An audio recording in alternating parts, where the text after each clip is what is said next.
In February 1966, these Vietnamese flee their homes to avoid the Viet Cong. In their flight, they carry food and a few of their possessions. Because the Viet Cong often travel amid innocent groups, Korean military police are checking the refugees for weapons or enemy documents.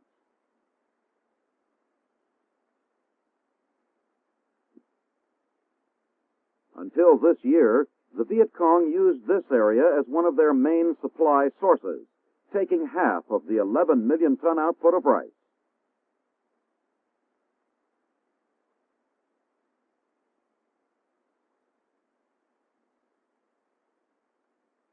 Trucks are provided to carry the refugees to the relative safety of the town.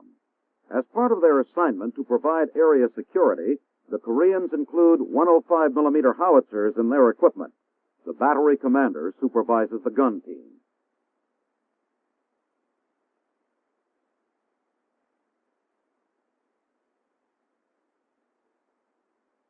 The men inspect Viet Cong equipment captured on the previous operation.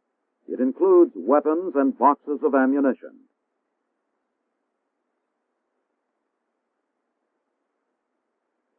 Also bicycles, which are an important means of transportation to the Viet Cong.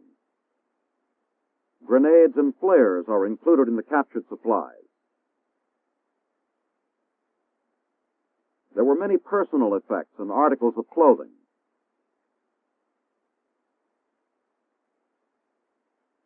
The Korean Marines clean their weapons in preparation for their assigned duties in the Cam Ranh Bay area, which include protection of Allied base camps, fort facilities, airfield, and Allied support installations. Each location is systematically prepared for defense. Emplacements and positions are improved to withstand any possible attack. Mortar emplacements are prepared, and foxholes are dug close to machine guns. Attending a briefing are Major General Stanley Larson, Commanding General of Field Forces, Vietnam, and Brigadier General Lee of the Korean Marine Corps. The subject is Operation Van Buren, which is providing rice harvest security in the area south of Tuy Hoa.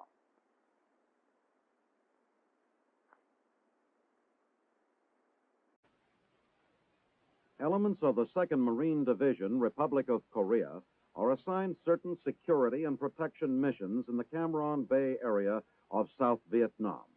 These include guarding the port facilities and the new air base nearby. One of the ROK units is deployed near the narrow neck of the Cam Ranh Bay Peninsula. From their base camp, the Marines conduct patrols against the VC. They also man observation posts along the bay shore. The overall function of this unit is to prevent infiltration by land.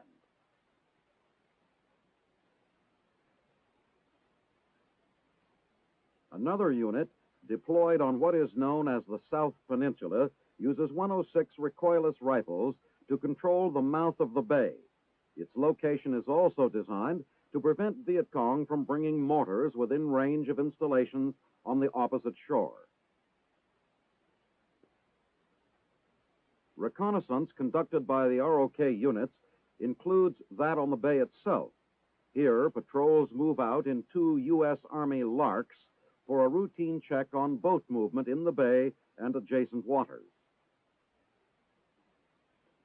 These water patrols are designed to halt both smuggling and VC activity on the bay.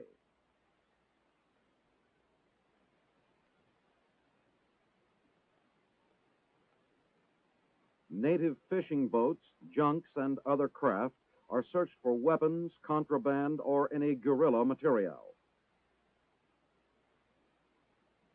As a precautionary measure, many small craft and their occupants, who, even though from all appearances are harmless, are also routinely searched.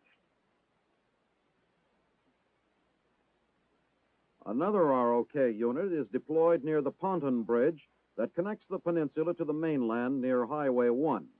Its mission includes routine checks of civilian traffic on Highway 1 and the protection of Allied traffic on the mainland approach to the bridge.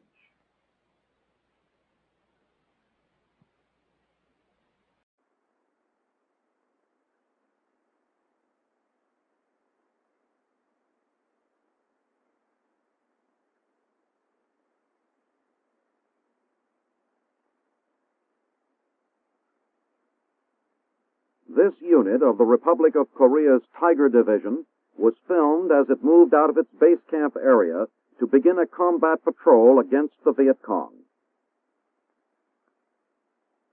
The unit, one of several ROK forces serving in South Vietnam, was based along Highway 19, some 55 kilometers northwest of Quy Nhon. This action took place in mid-December 1965.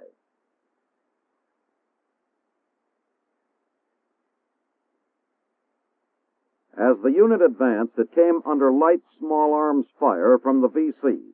To disperse the guerrillas, machine guns and recoilless rifles, in addition to individual weapons, are used.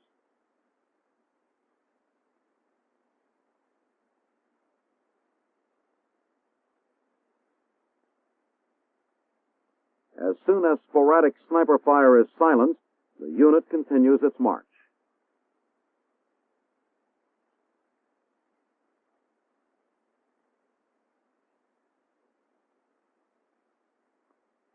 Its mission on this patrol is to search out and destroy any Viet Cong in the village of Pan Tung, located approximately 5 kilometers east of the unit's base of operations.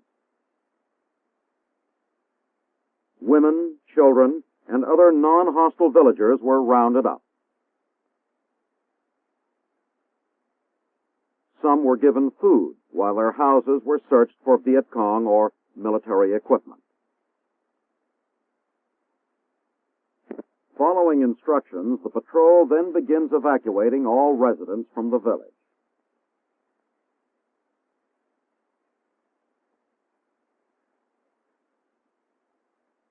All the villagers, approximately 130 persons, were reported as families of Viet Cong guerrillas.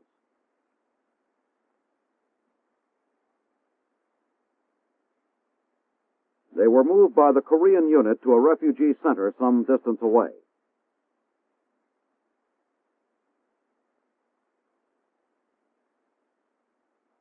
In a subsequent operation, other units of the Tiger Division board helicopters for the start of a mission.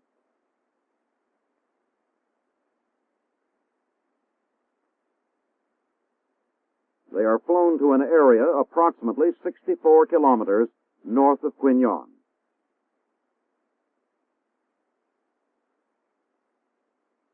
From this landing zone, the Koreans set out on a combat patrol.